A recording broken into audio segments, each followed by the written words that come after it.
अस्सलाम वालेकुम, मैं हूं मकसूद अहमद और आप देख रहे हैं वॉइस ऑफ उर्दू। नाज़रीन, पाकिस्तान के दूसरे सूबों की तरह बलूचिस्तान में भी पश्तून कल्चर डे जोशो खरोश से मनाया गया। इस हवाले से देखते हैं कोयटा से हमारे नुमाइंदा सईदुद्दीन तारिक की रिपोर्ट में।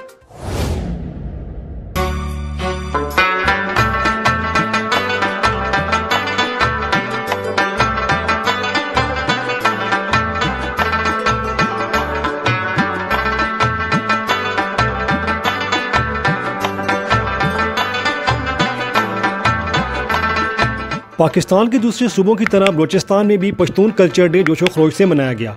इस हवाले से कोयटा समेत बलूचिस्तान के मुख्तलिफ अजला में तकरीब का इनेकाद किया गया, जिसमें बलोच कबाइल ने खूबसूरत लिबास ज़ेबतन किए थे, जबकि छोटी बच्चियों और बच्चों ने भी खूबसूरत लिबास ज़ेबतन करके पश्तून कल्चर डे को चार चांद लगा दिए।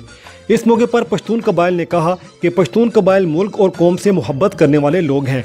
पश्तूनों ने हमेशा वतन अजीज़ के लिए अपनी जानों का नजराना देकर इसकी हिफाजत की है। बहैसियत बलोच हम ये तमाम पश्तून भाइयों को बावर कराना चाहते हैं कि हम हर उनके खुशी गमी में हम उनके बराबर शरीक हैं।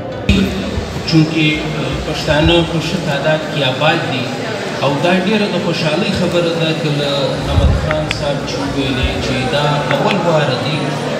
तो पश्तून कल्चर डे के हवाले से हम आज ये पैगाम देना चाहते हैं बहैसियत बलोच अपने पश्तून भाइयों को कि हम उनकी खुशी में उनके साथ शरीक हैं, और चाहे हमारी ज़बानें और सकाफ़त अलग अलग हों, लेकिन हमारे मफादात, हमारी इलाकादारी, हमारे गम और खुशी एक हैं कि पश्तून कौम दुनिया भर में अपना कल्चर डे मनाकर दुनिया को ये पैगाम देती है कि पश्तून कौम मुल्क से मोहब्बत करने वाले लोग हैं। और कायद-ए-आज़म मोहम्मद अली जिन्ना ने भी पाकिस्तान बनने के बाद बलूचिस्तान के बलोच और पश्तून कबाइल को अपना बाजू करार दिया कि बलूचिस्तान के ये दोनों अक़वाम निडर, बहादुर और मुल्क से मोहब्बत करने वाले लोग हैं। बलूचिस्तान में सदियों से आबाद कबाइल बलूचिस्तान में बसने वाले तमाम कबाइल की खुशियों और गमी में बराबर में शरीक होते हैं और एक दूसरे के रस्म व रवाज का एहतराम करते हैं। Saeeduddin Tariq, voice of Urdu, Quetta.